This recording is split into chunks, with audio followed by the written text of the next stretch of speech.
spent 2 years at Georgia State University USA as a postdoctoral fellow and has worked at KBI Netherlands and Arbonne National Laboratory USA as visiting scientist. He joined Inter-University Accelerator Center, Nuclear Science Center as a senior scientist in 1991 and has been serving as director since 2001. He is a fellow of the National Academy of Sciences India. His research interests are in the area of nuclear physics, accelerator physics and atomic physics. He is very much interested in science communication and has written the Great Experiment series in Journal of Science Education Resonance. You are most welcome, sir. Will be in an atom. The atom in Greek means indivisible, cannot be broken any further. So it's similar theories. Of course, it was all thought process which brought them to this conclusion. Finally, everything will be made out of atoms, and the whole universe is made out of atoms. Different atoms coming together. But it took 2000 years more before we started finding actually the evidence for it. This is you have studied in school the theory of gases, for example. You must have studied the theory of gas. When you have the two gases combined, they combine in certain proportions, and because of the proportions, so you can say these are the molecular proportions which makes this thing combine. And that gave us the idea that there are the evidence for atoms, and the Avogadro's number is there. Avogadro found out that every gas molecule of any element, any gas or any other element will contain the same number of atoms or molecules, or 1 gram more. If you weigh that, suppose for example hydrogen is there, 2 grams of hydrogen will contain the same number of molecules as 28 grams of nitrogen or 32 grams of oxygen.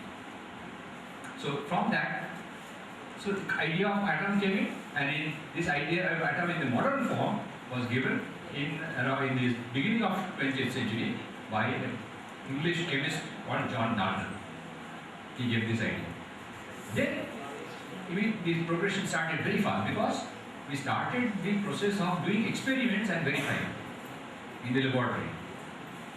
और उसपे आगे it was developed more in England in the laboratories, and there is a physicist called Lord Rutherford, who did some very famous experiment and found out the evidence for the atom itself. Although it's very small, very tiny, it has all the mass of the atom is concentrated in the center called the nucleus. Now what is the size? Do you have any idea of the size of the atoms or nucleus? Any of you? I will in between ask some questions to find out whether how far you know, because that will help me in telling you also, connecting you to what I am going to tell you. So, size of the atom, anybody know? Yes? 10 to the power minus 8 cm. 8 centimeters. 10 to the power minus 8. Right. So, and then the nucleus, it is difficult to imagine, that's not just small tiny thing. If you take the atom, for example, blow it up into this kind of a room, 10 to the minus 8 means this room is something like maybe how many meters? It's about let's say 15-20 meters, 20 meters long. This one, and about say 10 meters wide. So if you bring this, that means 10 and then minus 8 centimeters, so you are multiplying the atom by 10 to the power 11 times. Then the nucleus will be like a grain of sand inside this room. So most of the matter is all vacuum. Is empty space. We think they are very solid. We are touching some solid things. Everything is solid, it looks solid. But it's all vacuum inside us. All gaps. And then tiny points are there where all the mass is concentrated. So about 100,000 times, more than 1 lakh of this volume in our body is empty. Very small percentage really filled. So these are things which you should think about. Well, coming to our story, that the nucleus is that small. Now, what happens when things go small? When it's very small, that means it must be very tightly bound. if you big things there, that will not be so tightly bound. You can think of it as a very simple analogy. Take a solid, you heat it up, it becomes liquid, it becomes spreads a little more. You heat it up more, it becomes gas, it expands. Because the distance between the atoms goes up. So density goes down. Now, and the binding also, the attraction between the things is lesser. So when things come very close together, the binding, the force holding together has to be extremely large. So if you want to see anything, if you want to study the atom, what you have to do? You have to provide energy, enough energy for the atom to get excited, to break. If you want to study the nucleus, you have to provide enough energy so that the nucleus can break. Inversely, if you can break the nucleus, you can get a lot of energy. Tremendous amount of energy. So that's what we'll be talking about, that because you can produce so much of energy out of the nucleus, it leads to lots of applications. So we come to another part of it, the connection, that if you take we know that we are getting the life of the earth is driven by the sun. The energy that's coming from sunlight, the sun's energy hits the earth, and all the processes, our life depends on it, because the sunlight is stored into by photosynthesis by the trees, that produces the sugars, then the plants are eaten by the animals, and then that's how we live. The atmospheric cycle, the rains, rivers, everything is driven by the sun's energy. And what is the energy of sun? Sun की जो ऊर्जा है कहाँ से आती है? उसी के बारे में हम थोड़ा सोचेंगे. Sun has been burning brightly for 5 billion years. इसके लाइफ जो शुरुआत हुई थी. Sun came into being approximately 5 billion years ago, and it has been giving us energy. Now, how do we calculate this energy? How much energy it has produced over the years, of the 5 billion years? It is by knowing how much sun's energy is coming on our Earth. That we can measure. We can put something called an instrument called a bolometer and measure the amount of sun's energy coming on the Earth. It is approximately 1 watt per meter square on the Earth. Now, you know the distance of the sun to the Earth? That is known. So if you take 4 pi r square, the distance is suppose r, you go by 4 pi r square, that is the surface of the sphere. That means you imagine a sphere with the sun as the radius and the earth's radius. From the earth, you make a sphere around the sun. That much energy will be there, is coming out of the sun. Because we know how much energy is coming on the earth. So that tells us how much energy sun has been giving out. And so it has been giving this kind of energy, total number is 10 to the 42 joules. And it has a mass, sun's mass is 10 to the 33 grams. If you take, suppose it was chemical energy, any other form of energy is chemical, like this petrol, suppose you got petrol or coal or other or gas you burn, you get energy. If it was by some burning of some chemicals, then the total energy would have been only 10 to the power 38 joules. So 10,000 times less. So in fact, this was a puzzle for a very long time before the nucleus was discovered. People could not understand, तो समझ नहीं आता था कि सन की जो energy है ऊर्जा कहाँ से आती है, इतनी ऊर्जा कहाँ से आ रही है, क्योंकि न्यूक्लियर के बारे में पता ही नहीं था उससे पहले. Before 1911 लोगों को मालूम नहीं था कि न्यूक्लियस है, उसकी क्या शक्ति है. So after that, after nucleus is discovered, people could say, okay, maybe it is the energy coming from the nucleus. And in fact, it has been shown to be so. The sun, inside the sun, during the under, her second, 600 billion ton, 600 million ton, 600 million tons of hydrogen is converted into helium. 596 million tons of helium is produced every second. The 4 million ton of hydrogen gets converted into energy by this equation, Einstein's famous equation. This mass is 4 million tons of hydrogen, and that produces the energy of the sun.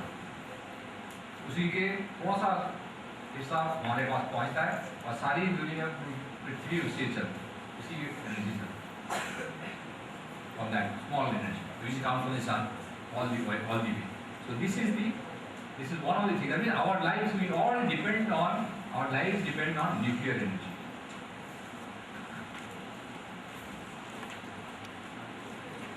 Of course, first the nuclear we got, हमारे जो पहचान हुई nuclear energy से दुनिया के लोगों को, वो एक बहुत ही भयानक घटना से, दुर्घटना या घटना से हुई थी। वो 1945 में, मतलब आम जनता को पता चला कि न्यूक्लियर एनर्जी क्या होती है।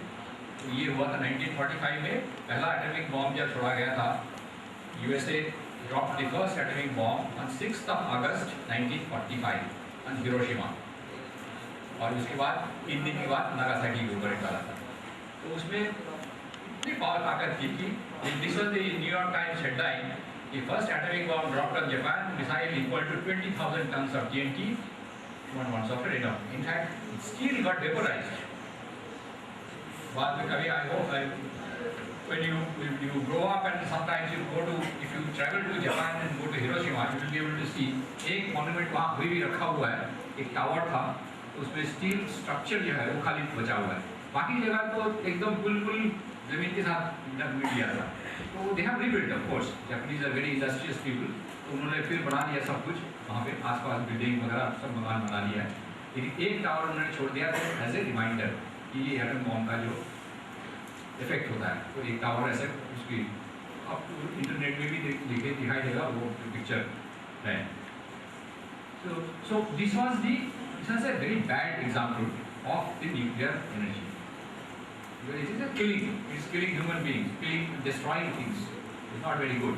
But is the nuclear energy all that bad? Should we fault the technology? कोई भी टेक्नोलॉजी जो होती है उसको हम दोष नहीं दे सकते। तो technology enables us, gives us more power. आप उसको भलाई के लिए काम कर सकते हैं और कोई खराब चीज़ के लिए कर सकते हैं। Simple example is take a knife से हम वेजिटेबल काट सकते हैं खाना पकाने के लिए, और नाइफ से हम किसी को बॉडी डैमेज कर सकते हैं, तो गला भी काट सकते हैं। So it can be used for every technology can be used for good or bad. It is for us as human beings to use it properly. So every technology we have to have control and use it for the good of human beings. So is the case with nuclear technology, and we will talk about what are the uses of nuclear technology today. Now, why is nuclear energy so large? जो मैंने बताया था कि बहुत छोटा है, इसलिए उसकी एनर्जी ज़्यादा है। So this can be seen, you can see it here, that the binding energy, say in a molecule, in nitrogen, the distance is only about 10 to the minus 10 meters, as you said correctly, that 1 to the minus 8 centimeter, 10 to the minus 8 meters, and that energy corresponds to only electron volts. 9.8 electron volts is the binding energy of nitrogen atoms in a molecule. Whereas in the neutron, say take a proton and a neutron together, it forms the one isotope of hydrogen called the deuterium, and in that the distance is 10 to the minus 15 meters, and the energy corresponding to that is of the order of MeV, million times larger. If you convert it, you are familiar with the, you have studied the kinetic theory of gases, Boyle's law, Charles' law, all those things, and you will know that this is, if you have a temperature, you can have equivalent energy, and 1 electron volt corresponds to 10,000 degrees Celsius, Kelvin, and so million will be 10 over 10.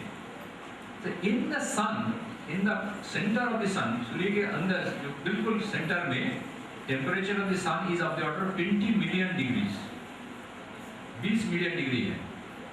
So the energy equivalent is उसमें the particles, the hydrogen inside the sun is moving very fast, at very high temperature. And so the nuclear reactions, the fusion can take place and the energy can be produced. The next thing was, in this process, the energy released from the nucleus was discovered in 1938 by these two researchers, Otto Hahn and Lise Meitner, the lady. They were working in Berlin in Germany, and they were working on these various radioactive materials. Radioactivity, of course, was discovered by Marie Curie, Henri Becquerel and Marie Curie in France. And after that, they were working in